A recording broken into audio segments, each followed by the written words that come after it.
Howdy guys, it's Luke at Geekgaming Scenics, and in this video, let's talk about some flocking. I'll catch you after this.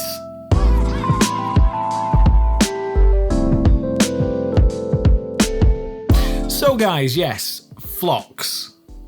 I was very stubborn back in the day. I was very stringent to only using foam flock because out of all the flocks, foam flock for me, for wargaming and everything else, is the best. Looks the best, it's strongest, it's just everything about it just is great, okay? Now, me being that stubborn has had an effect on my terrain over the years. And what I have noticed with more that I play is actually using all the flocks together works a lot nicer. Because in nature there's loads of different looks, colours, textures, and the more you use, the more natural your terrain dioramas are going to look. So I thought I'd do a video on me showing you how to use all the different flocks together to get a pretty nice realistic look using a couple of different flocks. And this even includes ground covers, because ground covers like soils and stuff we don't talk about much as a flock. And it's another form of flock that doesn't normally get any attention. So I'll see you in a sec. So before we go on to flocks as such, let's talk about ground covers. You all know I use a mix of soil, tile grouts, or sand and tile grouts, depending on what look I'm going for, because they give a very nice, natural look. It's something you don't have to paint. Now there's a couple of bonuses to doing this. One, gives you a very natural finish, as you can see. 2, you can layer it up and seal it together, so it actually smoothens out your base. And with it smoothing out your base, you can pile it up, you can have it thinner in areas, and that just simulates some different ground coverings, which is nice. Now before you even go on to flocks, I add base ready from my range. 1, it's a different colour to the soil, so it adds that sort of sand areas, it adds the rougher and coarser areas, and it just adds another texture. Like I was saying at the beginning, textures, colours, as many as possible. Always remember when you are flocking, things usually tend to be lighter, and then when you seal them down they become darker. Now the foam flock from my range does has a mixture of fine and coarse in together, and this is the green blend. So what I do with this, literally when I'm mixing loads of flocks together, I'll just use this flock rather than making up my own, and I sometimes sprinkle a bit of light green on top in patches just to simulate some sort of lighter areas that are higher up. But having the coarse and the fine together give you, again, more textures and more colours. Once you've applied the lighter colours, I do go back with the soil and grout mixture to put breaks in the flock. Again, adding more textures, more colours. And the foam flock from underneath, it sort of breaks through in areas. It also adds some texture if you completely cover it, which wasn't there before because it's slightly coarser. So even though you feel like you're repeating a step, it's actually adding some more detail and textures that wasn't originally there. So it's a nice thing to do. Now with flocking, it's a lot of backwards and forwards. As you can see, I've gone back to the start. I'm using the base ready again after using the soil again. And going backwards and forwards like this and building up your colours and your textures just works really well. And just seal that every time you do a step, and it starts to bond it all together and colours it well. Now static grassing on a piece that you've already flocked, for me it was a bit scary because it's a completely different look. However, we do put tufts and things like that down on as terrain. It's the same concept, it's just make bigger patchier areas. And just think of it as where people walk, you want the grass to be shorter or trodden in like a muddy path. And in the areas like embankments and areas like that, you want longer grass. I use a mix of 4 and 6mm autumn as a base layer. Because we've got the flock down, we don't have to mess around with 2mm or anything like that. So we can hoover that up and put the 4 and 6mm down again on top of this just by layering up. Now to layer up, you can use varnish, you could brush on the basing glue again. Many different ways of doing it, but just remember, it's quick and easy just to spray it and then just go over the top of that then with either the autumn and 4 again or a dead grass and just build the length up.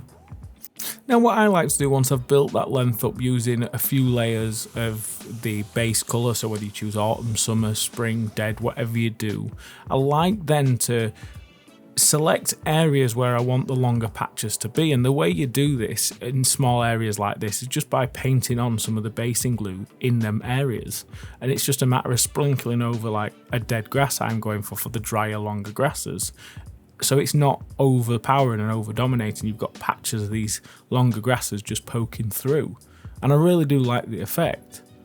When it comes to flocking and foam flocks especially, I always never used to think twice about using 4, 5, 6 colours, different courses, lengths and everything else. But when it comes to static grass, people tend to just avoid it and use like 2mm or use one colour of tuft. And mixing your colours like this, like using autumn as a base and then going down with dead on top to simulate that sort of drying of the grass in summer. The names of the grasses do represent a season, but I don't think it gives a true representation of what can be created with the grasses when you mix them together. I very rarely use one grass on its own. I never have the colours of the grass representing what they are in the bags because I always mix them on top of each other. And it's surprising how many different colours you can get from mixing 2 or 3 flocks. Once you've got your static grasses down though, you might have areas where you've damaged it with a hoover. It happens. And areas where the static grass is stuck down with the overspray. And the way to cover that is just add more flock. As in it simulates that sort of crushed trodden ground grass and you sort of hide it so it doesn't look a mess. Now one thing I wasn't going to add into this video, but it is a flock really, it's another ground cover, it's pigment pounders. You can add this on top of static, you can add it on top of your ground cover, you can add it on top of foam flock. And it's just another colour, it's another texture, and when you seal all that in, you get an awesome finish. And using all and combining all these skills together give you a much better, more realistic gaming table. Don't you think? If you've got any questions, do put them in the comments below. But for me, different flocks are like different techniques. One technique on its own does work really well, but if you blend all your techniques together, you do get far better results. And the one thing I do encourage with flocking is literally try everything and anything. You can't make a mistake, and if you do, chuck a bush on it or a bit more flock. So guys, I hope you've liked this video. Flock for me is one of them things that when you feel like you've nailed it, and you think, I'm really happy with this, there's always something more you can add. And I think adding things like static grass, extra ground covers, bits of soil in patches, and just keep building on it and working on it makes a massive difference. As you can see, that was a very simple example, but it looks really good for not a lot of work. I mean, yeah, you've got to have all the products and an applicator and everything, but it is really nice. The one question I am going to get asked is, static grass safe for wargaming? The answer is, if you seal this pretty well using Scenic sealant or some varnishes and you're heavy-handed with it and you put loads on, it does turn into like a solid piece of plastic. The one thing is I wouldn't say it's safe to store with stuff on top of it. But what it is okay for is general play. But if you do damage it or you do flatten it out over time, all you've got to do is scorch the grass down a little bit with a Bunsen burner and just apply more grass over the top. And you'll repair it. Just spray a bit more varnish on it, build it back up again, and it's fixed. That's the best thing about flock. Even if you damage it, you can just touch it up and it fixes it. Just layer it up. Don't do none of this painting the glue down, knocking it off and all that garbage. Just layer it up, seal it down, and that's the one benefit to foam. It just sticks to itself because it all absorbs together. And then with the static and everything on top, it makes it look really nice and natural with like breaks in it and back down to the foam again.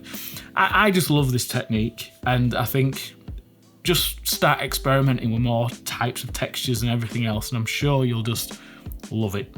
I do. Can you tell? It's the one thing that I really enjoy is flocking. Hence why I've probably got a business now. But if you do like this channel and you do want to support me, do check out all the links to all my products below where you can buy them, support me, so I can keep buying the equipment to keep doing these videos and everything else. So thanks for watching, thanks for tuning in, and I'll see you for the next video. Love, love, love. Oh, excuse me. Because this is one thing I've always... Take 16... Just can't get my words out today.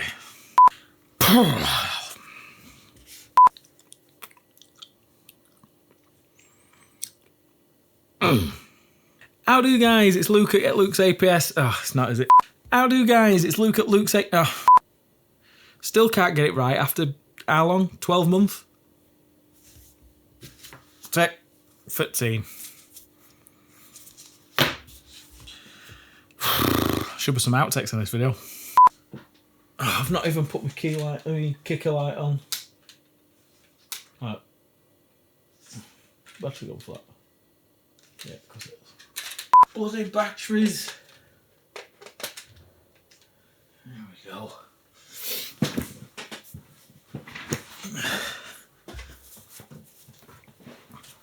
Talking head bit should only take like 20 minutes.